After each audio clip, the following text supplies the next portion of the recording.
നമുക്ക് വളരെ ടേസ്റ്റി ആയിട്ടുള്ള എളുപ്പത്തിൽ ഉണ്ടാക്കുന്ന ഒരു ബർഫിയുടെ റെസിപ്പി നോക്കിയാലോ. അതിനായിട്ടൊരു പാൻ എടുത്ത് വെച്ചിട്ടേ ഒരു 1/2 കപ്പ് ഗോതമ്പ് പൊടിയും ഒരു 1/2 കപ്പ് കടലമാവിൻ്റെ പൊടിയും കൂടി ഇടുക. അത് കഴിഞ്ഞിട്ട് ഒരു 2 ടേബിൾ സ്പൂൺ മിൽക്ക് പൗഡറും കൂടി ഇടുക.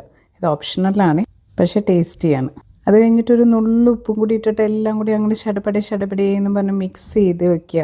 ഈ സമയത്ത് ഗ്യാസൊന്നും ഓണല്ല കേട്ടോ. അപ്പോൾ നമ്മൾ ഗ്യാസ് ഓണാക്കാതെയാണ് ഇതൊക്കെ മിക്സ് ചെയ്യുന്നത്. അത് അവിടെ നിൽക്കട്ടെ. അത് കഴിയുമ്പോഴേക്കും ഈ പൊടികളെല്ലാം കൂടി നന്നായിട്ട് മിക്സ് ചെയ്ത ശേഷം നടുക്ക് ഒരു ചെറിയ ഗ്യാപ്പ് ഉണ്ടാക്കിയിട്ട് അവിടെയിട്ട് ഒരു 1/4 കപ്പ് നെയ്യും ഒരു 1/4 കപ്പ് സൺഫ്ലവർ ഓയിലും കൂടി ഒഴിക്കുക. എന്നിട്ട് ഒന്നും കൂടി നന്നായിട്ട് മിക്സ് ചെയ്ത് ഇളക്കി അതിനെ ഒരു നല്ല കുഴമ്പ് രൂപത്തിലാക്കിയിട്ട് അതവിടെ റെസ്റ്റ് ചെയ്യാൻ വെക്കുക. ആ സമയം കൊണ്ടൊരു മിക്സി എടുത്തിട്ടുണ്ടല്ലോ, ആ മിക്സിയുടെ ജാറിലേക്ക് നമുക്ക് 1/2 കപ്പും 2 ടേബിൾ സ്പൂണ് പഞ്ചസാര ഇടാം. പിന്നെ ഒരു 3 അല്ലി ഏലക്കയുടെ കുരു എടുത്തിട്ട് അതും കൂടി ഈ പഞ്ചസാരയിലേക്ക് ഇട്ടിട്ട് നല്ലോണം അങ്ങ് അടിച്ചെടുത്ത് ഗ്രൈൻഡ് ചെയ്തെടുത്ത് ആ പഞ്ചസാരയും അവിടെ മാറ്റി വയ്ക്കുക. നമുക്ക് കുറച്ച് ക്രഷ് ചെയ്ത കാഷ്യൂ നട്ട്സും വേണം കേട്ടോ.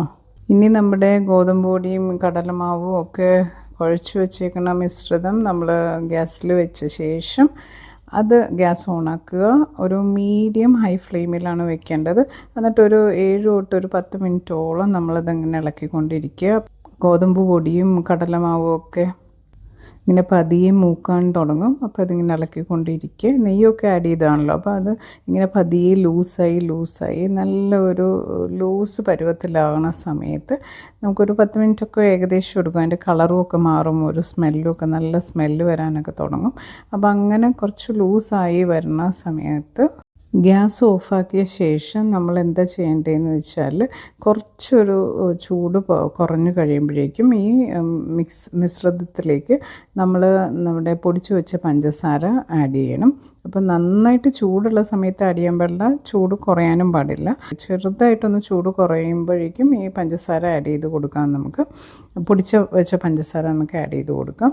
അത് കഴിഞ്ഞിട്ട് അതൊന്ന് ഇളക്കി എല്ലാം കൂടി നന്നായിട്ട് മിക്സ് ചെയ്ത് കഴിയുമ്പോഴേക്കും നമുക്ക് ക്രഷ് ചെയ്ത് വെച്ചിരിക്കുന്ന കശുവണ്ടിയും ബദാമോ എന്തൊക്കെയാണോ നമ്മുടെ കയ്യിൽ ഡ്രൈ ഫ്രൂട്ട്സ് ഉള്ളത് അത് നമുക്ക് ഇതിലേക്ക് ആഡ് ചെയ്ത് കൊടുക്കാം, ക്രഷ് ചെയ്തത്.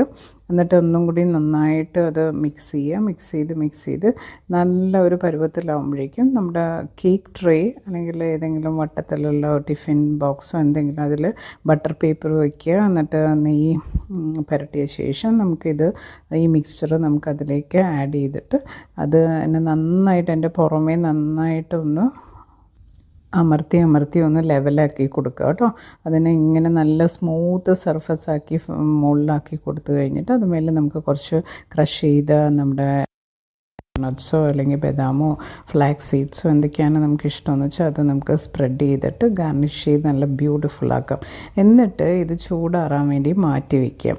അപ്പോൾ അത് കുറച്ച് നേരം കഴിഞ്ഞ് നന്നായിട്ട് ചൂടാറി കഴിയുമ്പോൾ അത് കട്ട് ചെയ്തിട്ട് നമുക്ക് പ്ലേറ്റിൽ വെച്ച് സെർവ് ചെയ്യാൻ വളരെ ടേസ്റ്റി ആയിട്ടുള്ള ഒരു ബർഫിയാണ്. എളുപ്പത്തിലൊരു 10 മിനിറ്റ്സോളം 10 to 15 മിനിറ്റ്സിനുള്ളിലൊക്കെ നമുക്കിത് ഉണ്ടാക്കി തീരും. എല്ലാവർക്കും ഇഷ്ടവും, കുട്ടികൾക്ക് പ്രത്യേകിച്ച്. ഇതൊരു സ്വീറ്റ് ഡിഷാണ്.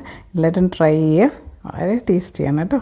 വൈകുന്നേരം ആയതുകൊണ്ട് സന്തോഷേട്ടൻ വീട്ടിലുണ്ടായിരുന്നു. ഞാൻ എൻ്റെ റെസിപ്പി ഫിനിഷ് ചെയ്ത് കഴിഞ്ഞപ്പോഴേക്കും കട്ട് ചെയ്ത് പീസസുമായിട്ട് സന്തോഷേട്ടൻ്റെ അടുത്തേക്ക് പോകുന്ന കാഴ്ചയാണ് കേട്ടോ കാണുന്നത്. ക്രിക്കറ്റ് കളി നടക്കുകയാണ്, നമ്മുടെ ഇന്ത്യയുടെ ക്രിക്കറ്റ് കളി കണ്ടുകൊണ്ടിരിക്കുകയാണ് സന്തോഷേട്ടൻ. അപ്പം ഞാനിത് കൊണ്ട് ചെന്നു. എന്തായാലും ആദ്യം കണ്ടു കഴിഞ്ഞപ്പോൾ എന്താണെന്നൊക്കെ ചോദിച്ചു, ടേസ്റ്റ് ചെയ്തു, ഇഷ്ടപ്പെട്ടു. എൻ്റെ എക്സ്പ്രഷൻസൊക്കെ നിങ്ങൾക്ക് കാണാം. അപ്പോൾ എന്തായാലും ഡെഫിനറ്റ്ലി ട്രൈ ചെയ്യണം കേട്ടോ എല്ലാവരും.